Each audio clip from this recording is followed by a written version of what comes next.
Right now, we are here with a superstar. She is amazing. I stalk her secretly on all social media. Whenever I'm feeling down, depressed, like nothing can happen anymore that's good, I go to Liz Winstead's Facebook and Twitter account, and she is the co-founder of Lady Parts Justice, and she is the co-creator of The Daily Show, and she's the funniest, smartest woman out there. Welcome, Liz. Wow, thank you so much. I feel like I have to live up to some stuff.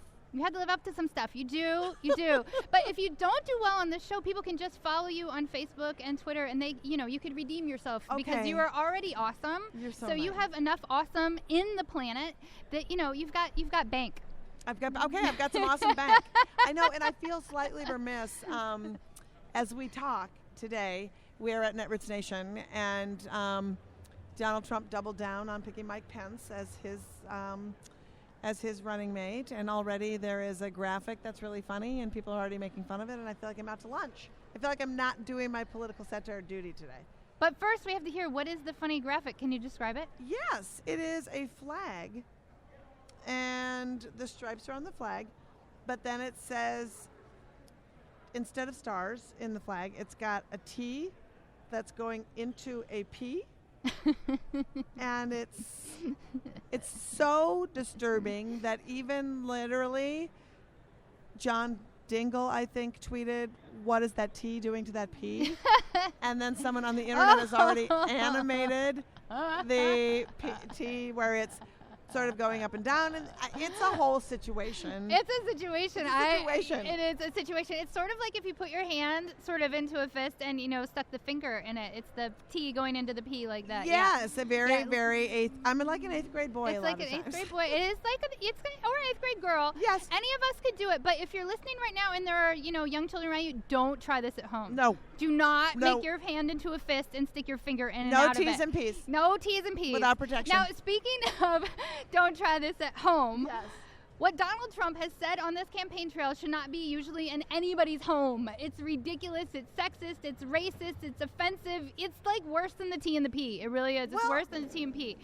I don't even know where it's with Donald Trump. I do political satire for a living, and with Donald Trump, I run the risk of boring my audience with just constantly talking about Donald Trump. I have 3 hours of material just on Donald Trump, and so it's like, at what point where do we start? Do we start with the fact that Donald Trump made the pronouncement that women should be punished for having abortions if abortions are made illegal? It's like, I don't even know what that means. I don't even know what the punishment would be. Maybe he would say, "I'm going to build a uterine wall and make the women pay for it." Like, I don't know. I'm laughing purely because I could actually imagine him saying that. Me too. And then here's another problem that I've been realizing has been happening to me. It's sort of like when Donald Trump is talking, like watching a car crash in slow motion, where, like you have these moments in your life where you're watching these horrible, awful, very bad tragedies happen, and you're like, 5 steps away and time slows down and you're like, Yes. really slowly. Well, that's happening with Donald Trump, and too often I think I don't have a reply. Sometimes I'm speechless.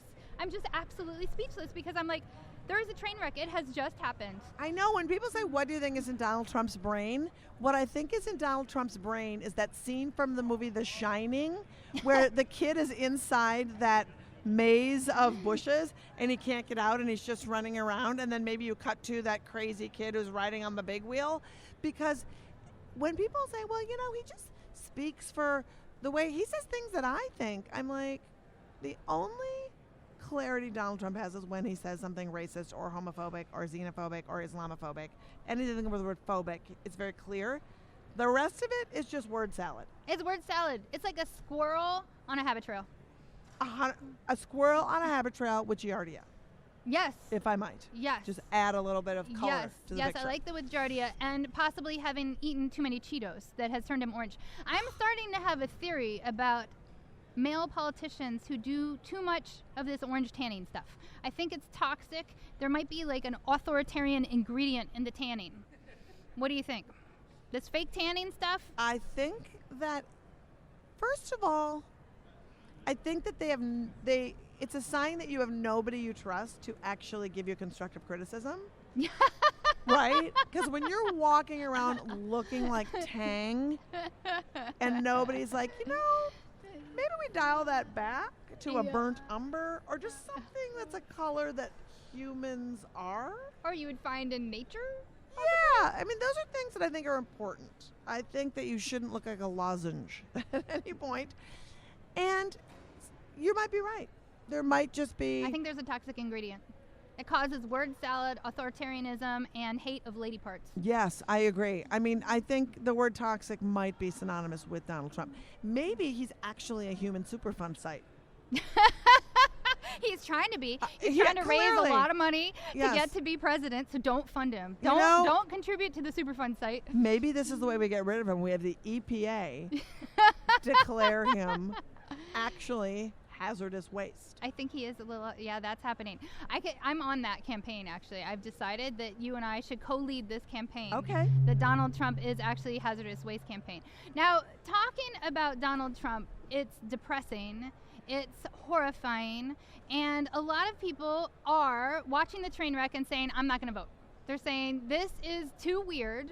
This is, we've got like a problem with a cancerous Cheeto tip trying to run for Congress or run for president. Sorry, I'm demoting him. Like a Freudian slip of demotion is happening here. I'm like, could he not be running for president? And so they're backing away from voting altogether, and this is causing me to have actual attacks of fainting. Yeah. Well, I kind of feel like if you're somebody who says, I see no difference between Donald Trump and Hillary, or I'm not voting, I'm like, if you don't see a difference between Donald Trump and Hillary, you have not considered women or people of color in your world, and you have so much privilege that you don't have to consider women and people of color. That is terrifying to me. When you look at the landscape of the world and you don't see a difference between Donald Trump and Hillary Clinton, and you're like, how can you vote for this and that? I'm like, how can you not be somebody who says sanity is a virtue? How can you be somebody who says the Supreme Court doesn't matter?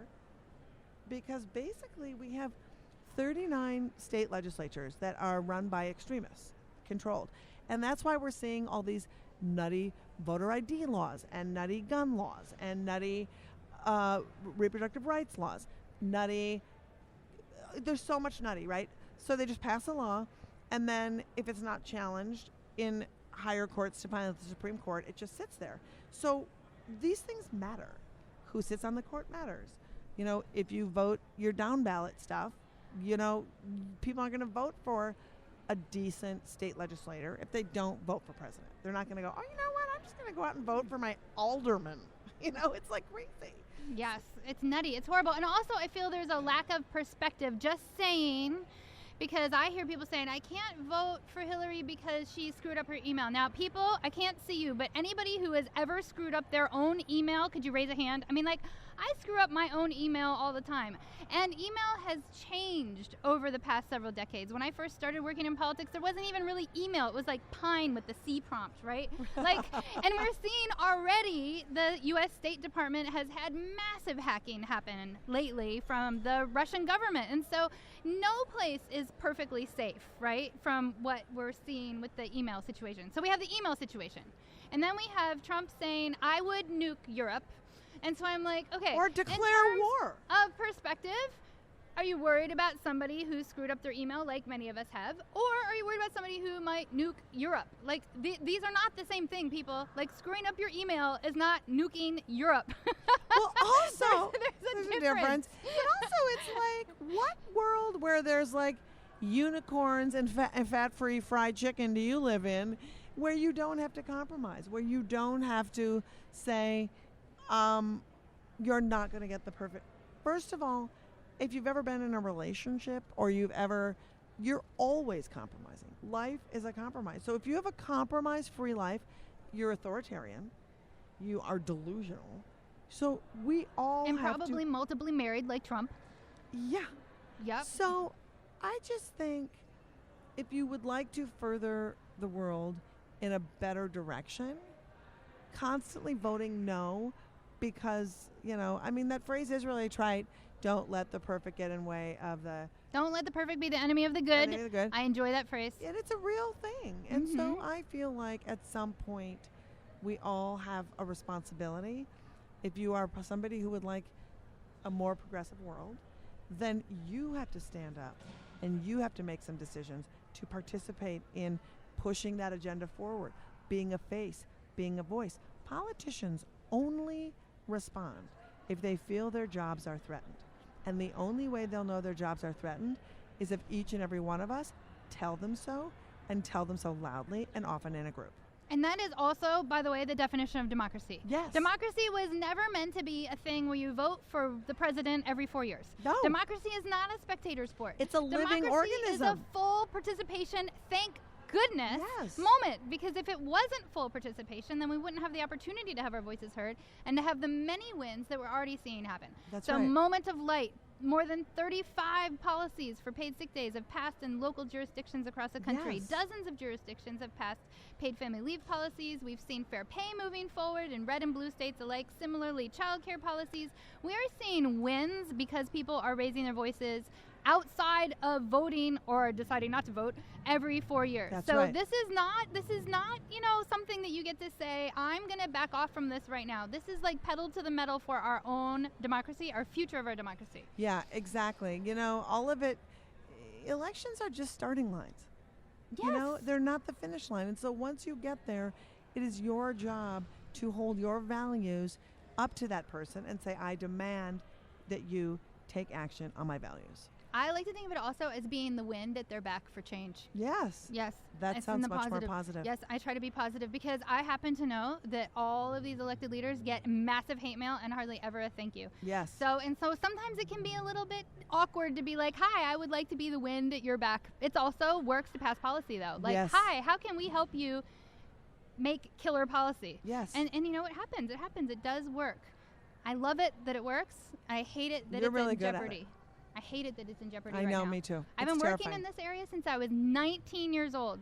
19 years old. I'm almost 30 years You're in, almost people. 30 years in, I'm people. almost 30 years in, Right people. here. I have never seen a train wreck like this year. I've never seen a train wreck like this either.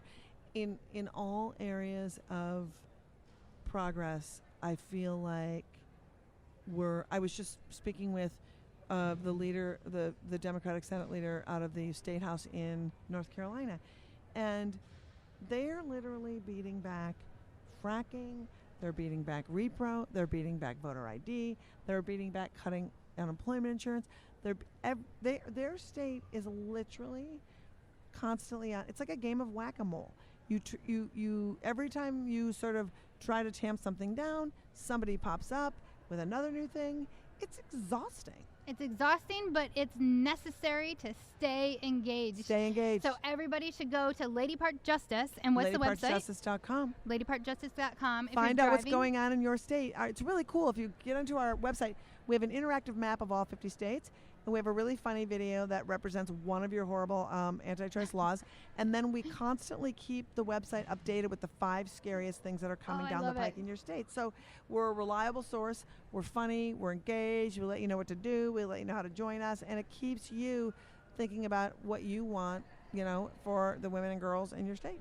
Thank you, Liz Winstead. LadyPartsJustice.org. Go there. .com.